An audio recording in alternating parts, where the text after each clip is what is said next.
Welcome to the Woodpreneur podcast, the number one podcast for the business and marketing side of the lumber, woodworking, hardwood flooring, and sawmill industry. I'm your host, Steve from Acres of Timber. Each week, we feature various wood business owners and entrepreneurs from around the globe. We share their stories, paths, insights so that you can network, learn, and grow your own wood business. Thank you so much for listening. Now enjoy the episode. Welcome to a brand new episode of the Woodpreneur podcast. This is your host, Steve Laraziliere. Today's guest is Eric Marshall, who is the co-owner of the Closet Training Institute. How you doing? I'm doing great. It's good to see you, Steve. Yeah. Good to see you too. We were introduced via another closet, Connor from Beyond Storage. Yes. He recommended that I talk to you. I did some digging, and closets have been your life for a very long time. I trained Connor's grandfather to do closets. That's wild. He's third generation in the business. Wow. So, yeah. Yes. Tell us the backstory if you don't mind. How'd you get into closets? I loved woodworking in high school. I moved from Hawaii, where I'd learned woodworking in Hawaii, to California for my senior year. And during my senior year of high school, I was just taking wood shop. That's it. Yeah. I was in an industrial arts program. I didn't have any other credits to do. And so I got recommended to the founder of California Closet Company to be an installer for him. And he took me on. I was one of the first employees there. And I lasted there for about 20 years, doing closets, garage cabinets, laundry rooms. We developed a whole product line of backless cabinets, basically. Wow. And then I left there, started working for another company doing closets, and then finally started my own about 20 years ago. So I'm currently 45 years in the closet business. It's a long story. It would take the whole podcast just to talk about all that craziness. So, one question is, if 45 years in it, what kept you in this particular space? I don't know. So I'm not afraid of change, because everybody tells me, why don't you just go get another job? I'm like, well, I really like what I do. Working in closets is different than everything else. We work with different people. People that want to organize themselves are of a different caliber than those that are messy. And so it's just fun to work with those kind of people. Yeah, everything looks clean behind me, but I have one messy space in my bedside table is a complete wreck. But everything else in the whole house is just like I talk. But it's funny, people that want to be those kind of people strive for goals. They have written goals. They're interesting customer to work with. So I've been able to work with some of the coolest people in the whole world. I could start dropping names of closets that I've done. It blow your mind. The very wealthy. I think I'm blown away right now. And we're only 2 minutes in, because what you just said about the type of person that invests in closets makes a whole lot of sense. A, from like a customer avatar perspective, and B, you as the individual that's serving them. And that is really, really fascinating as a client avatar, and then zooming out from a customer service perspective, right? And I only say that too because how sometimes, depending on what product that you provide, it attracts a certain type of customer, right? Always, and from a psychographic and a demographic perspective. And so when you said that, I was like, oh my God, that makes so much sense. Yeah. And they're even the people that can't do it yet, they're striving to do it. They're making an effort to make a difference in their life. Yeah. Lots of closet companies' mottos are, hey, we're going to change your mornings. You're going to be able to refresh in the morning and take your day in another way. It's always about starting off fresh in the morning. And that's your closet. The very first thing you got to go get dressed. Okay. I mean, it's also funny too that we're in the closet because it just creates jokes all day long. But you got to get dressed. You got to dress yourself appropriately. More than 80% of the customers we work with are females, right? And so they have a color, a way, a thing that they're doing each particular day, depending on who they're meeting. And by doing the closet properly, you can get it so that's easy to do. So they can get out and start their day and enjoy their life better. It's an enjoyment product. I can't tell you how many people, come into the closet after we're done and they just want to hug you because they're so excited about the change that's happened in their life. There's so many other things in life we just accept. And closets, the industry is in its infancy still, even though it's 45 years old, it's still in its infancy. And there's companies now that are trying to cater to a different cycle of customer that can't afford the very expensive closets that go on in life. Because closets can be simple. We started off at California Closet with a very simple closet, and we've Mm-hmm. made it crazy. We've made it extreme now. Inside of the door you can light one dress, but Yeah. it can be very simple. And so we try to make those things happen. And there's companies out there now that are trying to cater to the simple instead of to the extreme. And it's a bigger market. Yeah. There's a huge market that currently can't afford custom closets, and they still need it. Mhm. You know, They still need it. luckily Yeah. toilet Yeah. paper is affordable, right? Yeah. Well, I mean, wow, so many different directions with this conversation. Oh yeah, It's like, yeah, because yes. like it's it's really, really fascinating because so, you know, I work with a lot of woodpreneurs, Hmm. and depending on the product or service, it could be an easy sell or a very hard. The sale is inconsequential, right? Like it doesn't matter whether the sale is made or not.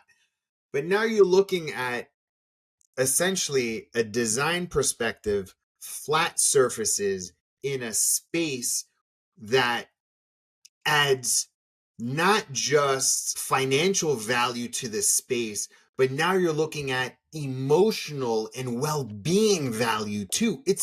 Yeah, I feel like it's even it's deeper than crazy. like a mudroom. You know what I mean? Like it's like, Yeah, it's all right. Plug in a cord in because I forgot to check yeah, the no worries. battery. Um, so when how have you seen it changed, in the past 45 years? I mean, maybe let's say even the Oh, past we 10 years. Yeah, we've Like got way what more detailed in the ownership of the closet. Like what differentiates us from other people is we really get there's so many details that Mm, go into a closet. So a cabinet might just be a place to store things, but a closet is a place to store everything. And yeah, so every time we walk into a closet, there's different needs. As professional salespeople that are selling closets, we go in yeah, there and we try to create something that fulfills the need of the customer. And so we really got to look at what's going on. Counting shoes. Some people have 10 pair of shoes. Some people have 6,000 pairs of shoes. So yeah. So yeah, it's a thing. You really need to get in the customer's lifestyle. I get calls from builders all the time. Hey, can you build me a closet? I'm like, really? Who's the customer? Because I want to meet them. yeah, Because does she wear yeah, dresses? Does she not wear dresses? How long are her dresses? How tall is she? What is his waist size? We got to put belt racks up to hold his belts, and I don't want the belts dragging on the ground. Everybody's different. Kitchens are kind of standardized, but closets are not. yeah. They're totally Dining custom. room tables standardized, like maybe Standard. the It's leg Yeah, species, whatever. But this is like crazy custom yeah, and yeah. really catered to the the home and the person The utilizing owner. it, Yeah, because yeah, they're probably going to get the highest use out of this out yeah. of any part of their home. Yeah, yeah, for Wow. sure. It's going to be tailored to fit their needs exactly with room for expansion in the future. Um, and the closets can be Yeah. changed. If a house gets sold and you built the closet for a child and it's got really short hangings, Yeah. when a teenage Yeah. girl moves into that, it can be adjusted. The current closet can be adjusted because of the hardwares that we use. And everybody goes, well, you need to be doing crazy joinery. And if you do crazy joinery, you can't move things around. So we're super simplistic in our build process, but Yeah. highly convertible. So some people joke about like what hardware we use. Well, we use the best we can, but we also need a piece of hardware that moves. You know, Sure. shelves need to be adjustable. So you worked for California Closets, and I'm assuming you were probably training franchisees on Yes. building, right? Is that what Yeah. you're doing? Yeah. Yeah. Okay. Well, Okay. at first I was just an installer because we didn't have any franchisees. But then once Yeah. we started opening stores, I started traveling. At 19 years old, I was already traveling the country, helping people get into their closet and understand the whole system. Because we developed it from nothing. There before California Closets, nobody was really doing closet organizers, and so we had to Mm, develop the whole product line. How big should a shelf be? We started measuring people's lives, like what size shoe is what size, and figuring out yeah. how that works. And right and left-handed people do things differently. You know. Mm, mm. That's fascinating. Hey, and then so after California Closets, you stayed there for 20 years, right? Yeah. Yep. Yeah. What'd you do after that? I went to another closet company called Organizers Direct, Okay. Okay. and we did closets there. And And what were you doing there? our first product development, and then sales, Okay. and then it turned into a dealership program. Originally the idea was to sell a 30-minute makeover in a box we could ship to anybody, and they could afford to put a closet in. It's $299 for a closet up to 8 foot wide, and we would ship it to Mm, you, and it assemble with the same type of hardware you were using at the custom closet companies. But the poles were expandable, so you could make it yeah. custom fit whatever size you want. That turned into a bunch of people buying those and doing closet organizers, which turned into a dealership, and we opened, again, over 100 stores across the country. I flew to Puerto Rico multiple times. Went to Nigeria to help in Wow. Nigeria. A guy wanted to start a closet company. He's still there. He's doing well, um, and taught all across the country about how to do closet organizers. And then that turned into my own business. I became a dealer of that company. I Yeah. did that for a long time, and then a few years ago, I got sick. I couldn't assemble anymore. I'm not anymore sick. They took it out of me. That's Um, good. yeah, yeah, they stuck the knife inside of my stomach and took it all out, and I don't have cancer Great. anymore. Yeah, Congratulations. Very thank happy you. for you. Yeah. And during that time when I couldn't work, I started messing around with social media, Steve, and this is how I became a professional speaker now. So now, Yeah. because of my knowledge, yeah, this is why everybody's seeing me, and I've got a lot of notoriety going on, and I speak at convention. I'm speaking at IWF 4 times. I'm currently scheduled. I spoke at AWFS as a keynote speaker on the main stage. Um, Yeah. I'll be speaking at there's a thing called Closet Con coming up in April. Okay. KBiz Where is is that? coming up. That's in Illinois? Is that in Illinois? That's Did I in make yeah, that? it's in Schaumburg, right outside of Chicago. Maybe And I this should go. conference, I'm in Chicago. I'm in Chicago. I should go. you should come. I should come. I for sure should come. Yeah, for sure. Hey, Steve, you could be my guest. I'm the ambassador of the Absolutely. Let's show. go. Yes. Yeah, I get to hang out with the Closet Guru. Yes. I'm the ambassador of the show. I'll walk you in the back door and put you in the green room. Okay. Let's go. Yes, Oh, absolutely. everybody's gonna Yes. hear this now. Okay. Well, now it's gonna Yeah. happen. That's so Hey, you cool. said it's just like old friends talking over coffee, so it all comes We're out. just Okay. old friends talking over a cup of coffee for sure. Wait, hold on. I want to make sure that it's on my calendar. It's April. Where's my calendar? It's April 17th, 18th, 19th. I'm talking on the 18th. I'm doing two installation slash manufacturing clinics. One of them is Okay. on lighting, so I'm speaking about lighting on the 18th. How to put lighting into your cabinets, not just closets, like anywhere. Like, the old puck light is I've got one above me. The old puck light is being replaced by other stuff. So linear lighting has become a thing, and linear lighting has gotten really simple. It's a quarter by quarter route, and it all clips Yeah. together, and it's low voltage, and it doesn't get hot, and it's just a whole new thing. And so I'm teaching about how to do that. And then my second session is about jigs and fillers. So I'm going to talk about different jigs that are out on the market to make fillers and to make moldings and to drill for handles and all the kind of really cool stuff that I found in the industry that makes installations faster. And that's directly for Woodpreneurs, for sure. The guys that are listening to this podcast right now, they need to know because we're all working so busily, and I've semi-retired from the industry. My hands are cut up too. I still have my fingers, but my hands are Yeah, cut up yeah, too. I know what's going on, you guys. I've done it a long time. I installed closets yeah, for 45 years, and that means cabinets too. And I've yeah, found yeah, all kinds of crazy stuff in the industry, and I'd love to share those ideas with everybody. I've constantly got stuff sitting around my office that I'm constantly looking at, like this. I'm not about product. I'm about stuff that works good. Like this yeah, little set of drill bits I found from Austria. Um, they are so sharp and usable that I bought like 5 sets of them.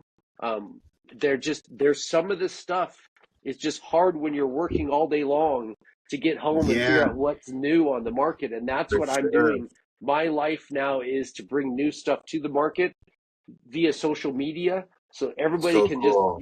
go home and scroll and, oh wait, there's Eric Marshall again, what's he talking about today? Hey, And so Eric, what that's, yeah. one thing that so like you like before we hopped on, and I did my research on you, like you did like you held some pretty like powerful positions in your Yes. industry. Like what So, did what tell us about that? so there is an association of closet and storage professionals.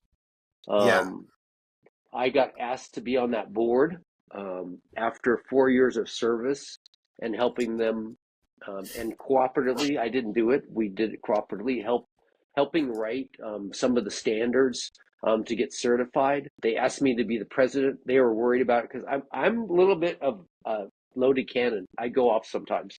But it's Yeah. all in fun. Like I have a good time. I'm excited about life. I'm excited about what I do. And they asked me to be the president. I served during the I was president elect. I served being the president. So I did 2 years as a treasurer, 2 years as the president elect, and a year and 9 months as the president. And it was short because I got cancer and I couldn't work. And so they were gracious Mm-hmm. to let me down easily, and somebody replaced me. But they considered me finished my term. Um, Yeah. and so during that time, I was already speaking at these conventions, but my voice got louder because of that, because I had more connection, more people looking to me to help improve the industry. And so that was a lot of fun being the president of the association. And I made some good changes there, I actually helped them improve some stuff.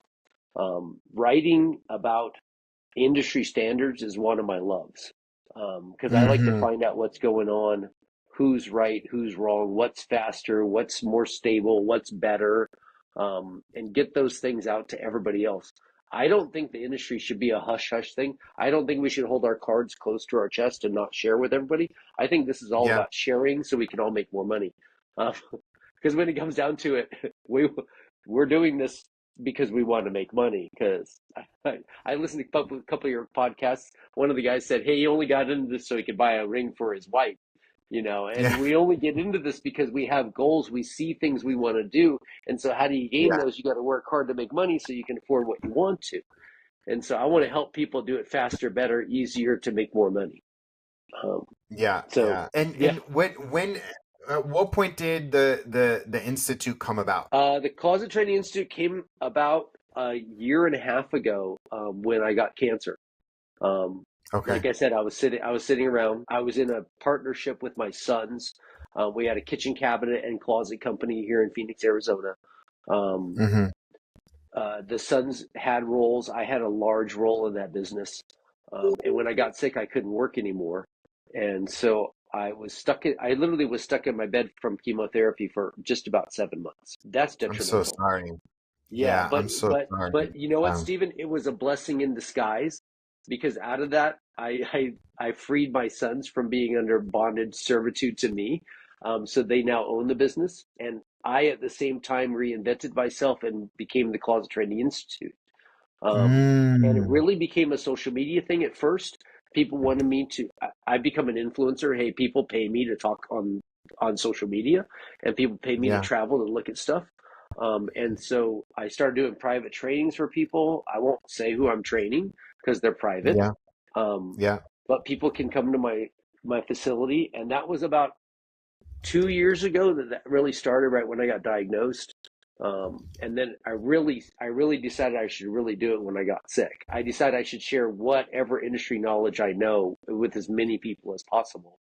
That was really my goal because I didn't know if I was going to last. If you ask my wife, she will say I went crazy and I thought I was going to die.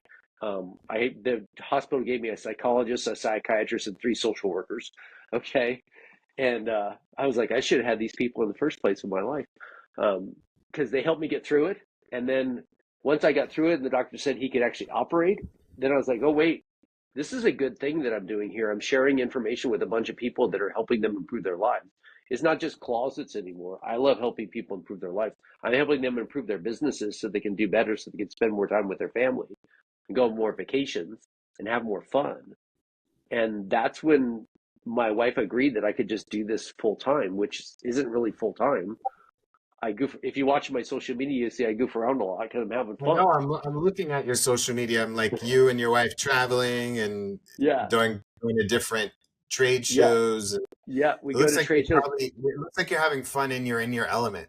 In our element, yeah. We got invited to Italy to go to CCAM, which is north of Venice, which is a woodworking show. Yeah. In March, I'm actually flying to Hong Kong because I got invited to Interzoom China. So we're going to Interzoom China, and she's going with me. It's really fun right now. So I'm going to stay on the Oh, internet and let everybody know what's going on. Follow yeah. me, not because you're following me. Follow me because I want to help you. That's how I Yeah. look at it. I'm not looking for hundreds of thousands of followers. I'm looking for people that want to improve their lifestyle, just like I did with closets. It's the same thing. Mm, I'm still helping people. With closets, I was like, how can I help this girl get out of her house faster, feel better about what she's wearing? And now I'm like, yeah. well, how can I help guys with wood shops do better at what they're doing so they can have happy customers, so they can have better vacations, The better vacations. That's better it. vacations. That's it. That's it. The Oh best my God. vacation that I've had so Listen, far I was mean, going. well, if you're a podcast, if you're listening to this podcast, oh my God, this what Eric just said is the key purpose. Like, it took me a really long time to realize, like, oh, why do I do this? And I've been very fortunate in my own life, my own career, Uh-huh. and oftentimes, like, I get a lot of pleasure when I see my clients. They're like, taking vacations, and they're like buying new trucks, and they're upgrading their life, and they've hit these little personal milestones, like they never thought they'd be able to make this amount of money Yeah. in their life, right? And so now Yeah. they've reached. But like what you said is like, I mean, I a couple of years ago I got to go to Italy for a month, It's so and beautiful. with my family, and we set it up like that, right? Like I said, Yeah. I put things in my business in place in order for that to happen. And I came back with this renewed sense of like, everybody needs to be able to have a business where they can take a month off. You know what I Yeah. mean? Like, everybody needs Yeah. to be able to be at a space, because woodworkers are gluttons for punishment, and Yeah. they're glutton for working hard, and they bought into this notion that, like, you need to suffer, and you got to do the hard things because it makes you, the character of a man or whatever. And it's just nonsense. It's It is. literally what oppressive systems have taught us to believe is what is actually true, right? And Yeah. I bet you, with you, like, realize you busting your butt, working tons for all these companies, like, you doing all these things, and then you got hit with cancer, and I bet you, bro, like, holy crap. If I'm gonna get a second chance at this, I'm gonna do it my way, and I'm gonna have Yeah. as much fun as possible, right? Yeah. Like, is that Yeah. is that something that came out? Yes. I literally have a hat that says have more fun on it. I was gonna wear it today, but I decided I shouldn't be in a hat. And then you wore one. I was like, man, I should put Yeah, my yeah, yeah. hat on. You should put your hat on. Yeah, I noticed that you wear a lot of hats. Yeah, yeah, I yeah. do. Yeah. Like, Yeah. you're a fitted hat person. So no, Yes, but I exactly. mean, that's like, anyway. It's really, really awesome to talk to you, man. I feel like I could talk to you for like an hour or two. Like, I just, Yeah. well, let's continue this conversation because I got some ideas. But before we hop Mhm. off, is there anything that I can help you with, marketing or business advice that I could do to help grow the Closet Training Institute? Um, no, you've done it just now. I know you're going to place this out on YouTube and out on Instagram. I hope you Mhm. place it on LinkedIn too, because I think Yeah, that that's the main B2B place to be right now. And I believe so too. that's why I'm on LinkedIn every day posting something, because there's guys on Yep. there that are, getting home late at night. All they do is scroll just what happened today while I was working my butt off sucking sawdust. Yeah. And they need to have a good life. Yeah. Hey, you guys, CCAM is next. It's going to be next October in Venice. You should go. You should find a way to get See yourself to Cam, Venice. Yeah, CAN. SICAM. Yeah, it's Yes. an Italian material show. So it's about more than woodworking. It's about furniture. It's really everything that goes into the house, Yeah. like handles, wood boxes, hardware, melamine, real wood. It'll all be there, and it'll be what KBIS will have the few months after that. Um, but it's really fun, and it's right outside of Venice. And Venice is just a beautiful, magical place. Oh my God. It's Yeah, I've been. cool. No, it's Venice is a dream. Yeah, it's a Venice dream. I didn't think it was Venice real. is a dream. Yeah.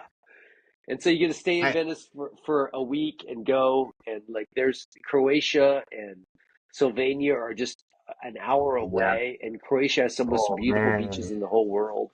Um, Oh so man, Eric. that's the kind of I stuff I have a want you guys doing. Yeah, that's the kind of stuff I yeah, want to see everybody doing.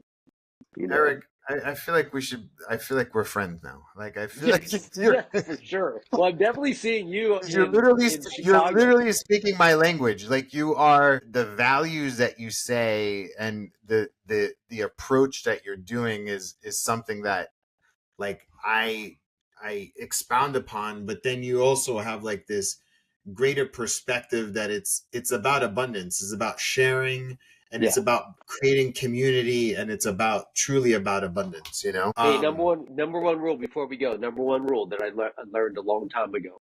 Um, the reason for the appointment is to book another appointment. Don't ever mm, walk out of the appointment without booking another appointment. It could be if you sold the job, it could be an installation, it could be a remeasure. But yeah, and after you're done with installing, book an appointment. There's this thing called the 333 rule. 3 days later, make a call. 30 days later, they get a note. 3 months later, you make a call again just to follow up with your customer. Don't be afraid that they are going to say something's wrong with it. You did it. It's right. Even if it's something to fix, those kind of customers are the yeah, best customers because they had the courage to call you back. That means they'll call you again when they need something else too. So the yeah, reason for the yeah. appointment is to book another appointment. That's awesome. That's awesome. All right, so how can people follow you? So on LinkedIn, I'm Eric Marshall. I'm also the Closet Training. I think if you look up the Closet Training Guru, it goes there. On Yep, Instagram, we're the Closet Training Institute there, and then yep. I have a personal one that's just Eric Marshall. But you'll see this ugly mug on there. I'm probably wearing a hat. It's probably crazy. It's going to be a really fast-paced video with a lot of information. So follow us. We'd love to hear from you. I'd love to see you guys. This month is KBiz. February. In February is KBiz, and then in April I'll be in Schaumburg at Closet Con, and then you'll see other traveling And that I'll I'm be your doing. guest. And I'll be your Yeah, guest. yes, for sure, no doubt, no But I doubt. put it I Right, put it on my calendar. I'm there right for on. sure. Your media, Awesome, baby. man. Well, Media gets in thank you all the so time. much. Yeah, for sure. Thank you guys. Everybody take care. Have fun with life. Have All fun right. with life. It's most All important. right.